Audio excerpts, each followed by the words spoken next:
آپ کو بتائیں گے کہ حضرت علی رضی اللہ تعالیٰ عنہ نے ایسے نوجوان کے بارے میں کیا فرمایا ہے اور کیا کچھ ان کی قسمت میں لکھ دیا جاتا ہے جو ایسے حالات کی لفٹ میں آ چکے ہیں۔ حضرت عبداللہ ابن عباس رضی اللہ تعالیٰ عنہ سے مروی ہے کہ جو بھی انسان صبح سویرے پڑا رہتا ہے تو اس عمل کو اسلام نے سخت ناپسند قرار دیا ہے کہ دوپہر کے علاوہ کسی بھی اور وقت میں مت سویا کرو۔ جسے کہلوالا کہا جاتا ہے وہ دوپہر کے اوقات میں ہی ادا کیا جاتا ہے، اور یہ عمل ہمارے نبی حضرت محمد صلی اللہ علیہ وسلم بھی کیا کرتے تھے۔ کہلوالا وہ نہیں جس میں انسان دوپہر میں پیٹ بھر کھانا کھا کر سو جاتے ہیں۔ کہلوالا سے مراد وہ عمل ہے جس میں خواہ آپ کھانا کھا چکے ہیں یا نہیں، بس تھوڑی دیر آرام کرنا دوپہر کے اوقات میں، تاکہ آپ کا جو باقی کا دن ہے وہ صحیح سلامت گزرے اور آپ کے دن کے باقی حصے میں آپ اچھی طرح اپنے کاموں کو سر انجام دے سکیں۔ حضرت علی رضی اللہ تعالیٰ عنہ نے فرمایا کہ میں نے اللہ کے نبی صلی اللہ علیہ وسلم سے سنا تھا، کھانا کھا کر فوراً نہ سویا کریں، کیونکہ اس سے انسان کے دل میں بھی سختی پیدا ہو جاتی ہے، اور آج کی تاریخ میں تو یہ بات اس حد تک گہرائی تک آ پہنچی ہے کہ یہاں پر ڈاکٹرز کا بھی یہ ماننا ہے کہ اگر انسان کھانا کھا کر فوراً سو جاتے ہیں تو وہ دل کے مرض میں مبتلا ہو جاتے ہیں، اور یہی بات 1400 سال پہلے ہمارے نبی صلی اللہ علیہ وسلم نے فرمائی تھی۔ اب آتے ہیں حضرت علی رضی اللہ تعالیٰ عنہ کے اس ارشاد کی طرف جو انہوں نے فرمایا تھا جب ایک مرتبہ حضرت علی رضی اللہ تعالیٰ عنہ کی خدمت میں ایک شخص حاضر ہوئے اور فرمانے لگے، یا علی، صبح سویرے جو انسان سویا پڑا رہتا ہے اس کی قسمت میں کیا کچھ لکھا جاتا ہے؟ تو جواب میں حضرت علی رضی اللہ تعالیٰ عنہ فرمانے لگے، اے اللہ کے بندے، میں نے اللہ کے نبی صلی اللہ علیہ وسلم سے سنا کہ جو بھی انسان صبح کے اوقات میں سویا پڑا رہتا ہے اور وہ فجر کی نماز بھی قضا کر بیٹھتا ہے اور پھر وہ فجر کی نماز ادا کر کے سو جاتا ہے، تو جب فرشتے آسمانوں سے ان کے مقدر کا رزق لے کر زمین کی طرف آتے ہیں اور وہ رزق انسانوں میں بانٹتے لگ جاتے ہیں تو وہ انسان سوئے ہوتے ہیں۔ اسی وجہ سے وہ فرشتے وہ رزق واپس اپنے ساتھ لے کر آسمانوں کی طرف لوٹ جاتے ہیں، اور جب وہ نیند سے فارغ ہو کر اٹھتا ہے، بیدار ہوتا ہے، تب ایسے لوگ رزق کی تنگی کی شکایت کرتے پھرتے ہیں۔ آپ نے دیکھا ہوگا کہ جب اکثر لوگ رزق کی تنگی کی شکایت کرتے ہیں، آپ ذرا ان سے پوچھ کر دیکھیں، یہ صرف ایک آزمانے کے لیے آپ پوچھیں تو صحیح، آپ جب ان سے پوچھیں گے کہ صبح کتنے بجے اٹھتے ہو تو وہ آپ کو جواب میں لازم یہی کہیں گے کہ ہماری تو آنکھ سویرے کھلتی ہی نہیں، ہم صبح اٹھتے ہی نہیں، اٹھنا بہت مشکل ہے ہمارے لیے، لہٰذا یہی وجہ ہے جس کی وجہ سے وہ رزق ان پر تنگ کر دیا جاتا ہے، اور پھر وہ تنگ دستی اور بے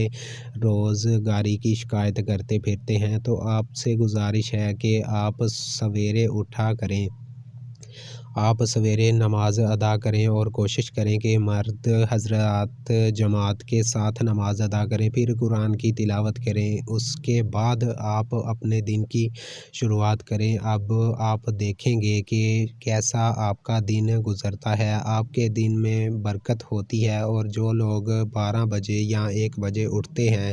ان کے حالات کچھ یوں ہوتے ہیں کہ ان کے دن کے کچھ کام بھی انہیں سمجھ نہیں آتے، وہ یہ جان ہی نہیں پاتے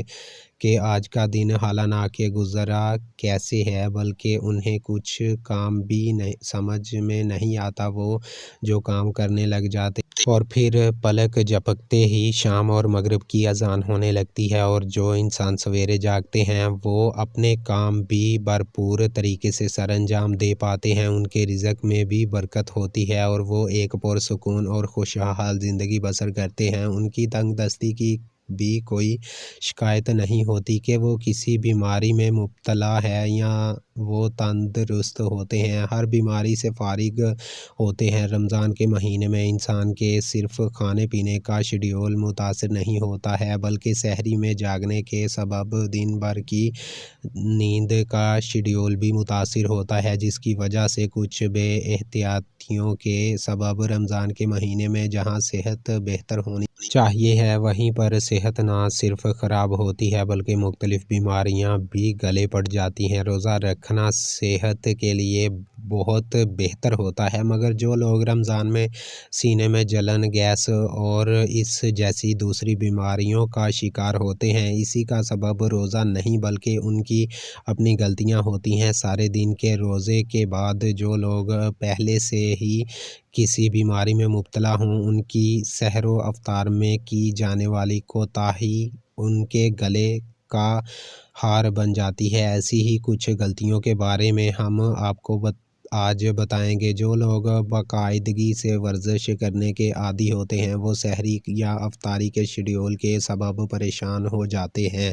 ایسے لوگ اکثر سحری یا افطاری کے بعد ورزش کرتے ہیں، جو کہ ایک بہت بڑی غلطی ہوتی ہے۔ اس سے ایک جانب تو بد ہضمی کا خطرہ ہوتا ہے اور دوسرا اس کی وجہ سے ہڈیوں اور پٹھوں میں درد پڑ جاتا ہے۔ لہٰذا اگر ورزش کرنا ضروری بھی ہو تو اس کے لیے سب سے بہترین وقت سحری سے پہلے کا وقت ہوتا ہے، کیونکہ اس وقت میں انسان کا معدہ خالی ہوتا ہے اور صحت کے لیے بہتر ہوتا ہے۔ کچھ لوگ رات میں دیر سے کھانا کھا کر سو جاتے ہیں اور نیند کی وجہ سے سحری نہیں کرتے ہیں۔ سحری چھوڑنے کی وجہ سے روزے کا دورانیہ بڑھ جاتا ہے، جو کہ جسم کی اندرونی کمزوری میں بہت زیادہ اضافہ کر دیتے ہیں، جس سے نہ صرف چہرے کی چمک دمک مانند پڑ جاتی ہے بلکہ قوت مدافعت میں بھی کمی واقع ہوتی ہے۔ اس وجہ سے بہتر یہی ہوتا ہے کہ سحری کے وقت بھلے ایک گلاس پانی کا ایک کھجور ہی کیوں نہ کھا لی جائے مگر لازمی طور پر سحری کی جائے۔ افطاری کے بعد پیٹ میں جب دن بھر کے بعد غذا جاتی ہے تو انسان سستی کا شکار ہو جاتا ہے۔ اکثر لوگ افطار کے باری بھر کم کھانے کے بعد سونے لیٹ جاتے ہیں اور ایسی ہی غلطی لوگ سحری کے وقت بھی کرتے ہیں اور کھاتے ہی سو